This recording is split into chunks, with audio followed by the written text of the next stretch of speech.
नमः शिवाय। कैसे हैं आप सभी लोग। इस बार बहुत दिनों के बाद फेस शोइंग वीडियो बना रही हूँ। थोड़ा व्यस्तता बहुत ज़्यादा थी, तो ये जो वीडियो है ये है एकादशी, सफला एकादशी का व्रत कब रखा जाएगा। पौष महीने के कृष्ण पक्ष में जो एकादशी आती है उसको सफला एकादशी कहते हैं। इसका व्रत रखने से सभी प्रकार के जो भी रुके हुए काम होते हैं वो सफल होते हैं, कार्यों में सफलता मिलती है। और भगवान श्री विष्णु से हमको प्रार्थना करनी चाहिए कि हमको हमारे कार्यों में सफलता मिले, जो भी हमारे रुके हुए कार्य हैं। एकादशी तिथि का प्रारंभ हो रहा है 14 दिसंबर को शाम को 6:49 पर और इसकी समाप्ति 15 दिसंबर रात में 9:19 पर हो रही। इसीलिए एकादशी का व्रत 15 दिसंबर को रखा जाएगा, ठीक है। और जो सफला एकादशी की है वो मैं कहानी, जो कथा होती है, कथा सुनने से व्रत के प्रति हमारी श्रद्धा बढ़ती। कथा जो होती है, किसी भी व्रत की कथा उस व्रत का एक महत्वपूर्ण भाग होती है, इसलिए कथा जरूर करनी चाहिए। कोई भी व्रत आप रह रहे हैं, प्रदोष रह रहे, एकादशी रह रहे, सोमवार का रह रहे हैं, तो कथा का विशेष महत्व होता है। तो कथा की वीडियो भी मैं डाल दूंगी। और इसके नियम बस 3 दिन का व्रत होता है, लेकिन कहने के लिए 3 दिन का होता है। एक दिन पहले आपको 10वीं तिथि को एक समय भोजन लेना होता है। इसी तरीके से द्वादशी तिथि को भी एक समय भोजन लेना होता है। और एक दिन पहले भी लहसुन प्याज नहीं खाना चाहिए। चावल का विशेष रूप से वर्जित होता है, चावल बिल्कुल भी नहीं खाना चाहिए। और एकादशी जो व्रत का पारण होता है वो चावल से ही करना चाहिए। तो चावल में आपको जो भी पसंद हो, खीर पसंद हो, खिचड़ी पसंद हो, आप लगा सकते हैं, ले सकते हैं। और सबसे पहले पारण के लिए आपको जो पंचामृत से या तो भगवान को अभिषेक करा दीजिए, उसी में तुलसी का दल डालकर पारण करना चाहिए, यही नियम होता है।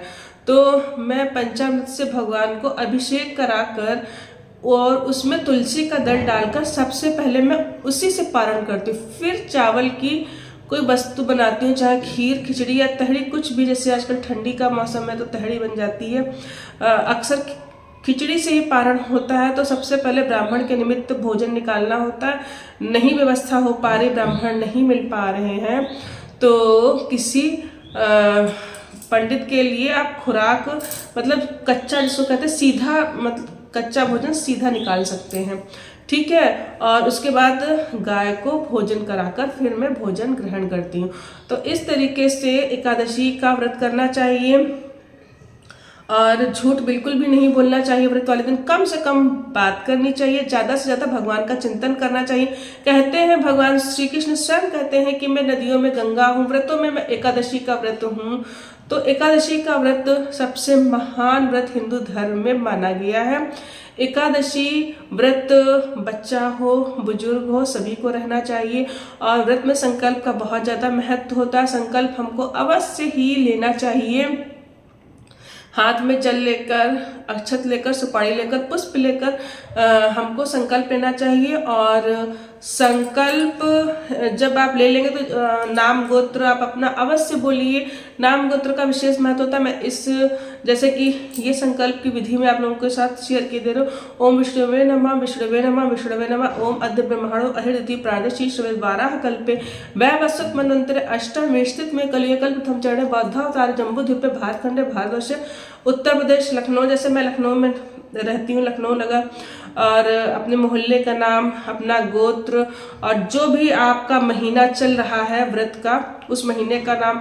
अब जैसे सफला एकादशी का है तो सफला एकादशी, और श्री कृष्ण के निमित्त व्रत रख रहे हैं। जिसमें भी आपको दिलचस्पी है, राम जी में है तो बहुत से लोग राम जी के निमित्त एकादशी का व्रत रखते हैं, कुछ लोग कृष्ण के प्रति, कुछ लोग शालिग्राम के प्रति, कुछ लोग नारायण के प्रति।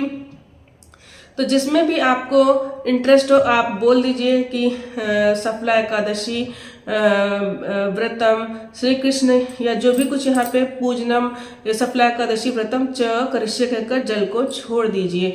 और जब आपकी पूजा संपन्न हो जाए तो आप आसन के नीचे थोड़ा सा जल डालकर वो ऐसे उस जल को हाथ लगा के ओम इंद्राय नमः, ओम शक्राय नमः ऐसे कहकर आप तब अपना आसन छोड़ें। तो इससे जो हम व्रत पूजा पाठ करते हैं माफ करिएगा, तो उसका हमको फल पूरा पूरा प्राप्त होता है।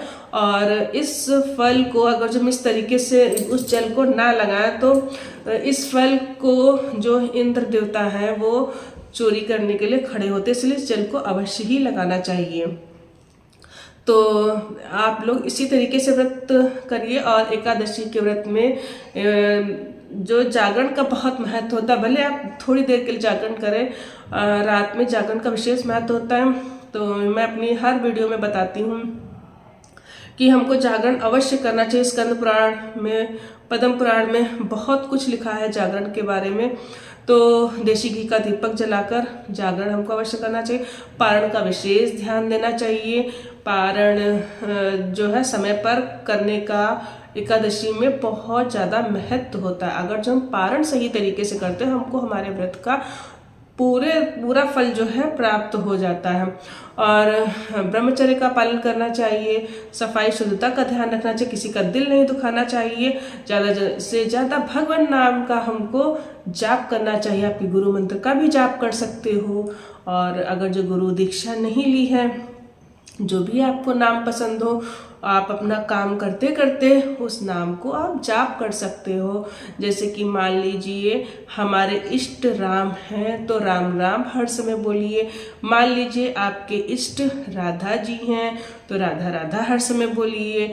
मान लीजिए कि आपके इष्ट नारायण हैं तो नारायण भी आप बोल सकते हैं। और बेहतर होगा कि जो आपके गुरु ने मंत्र दिया हुआ उसका ज़्यादा से ज़्यादा जाप करें, तो ये बहुत ही अच्छा होगा। तो अब मैं इसी के साथ मैं अपनी बातों को विश्राम देती हूँ। और सभी भक्त को सफला एकादशी की बहुत बहुत शुभकामनाएं। और प्रभु की कृपा आप सभी के जीवन में बनी रहे। राधे राधे। ओम नमः शिवाय। जय।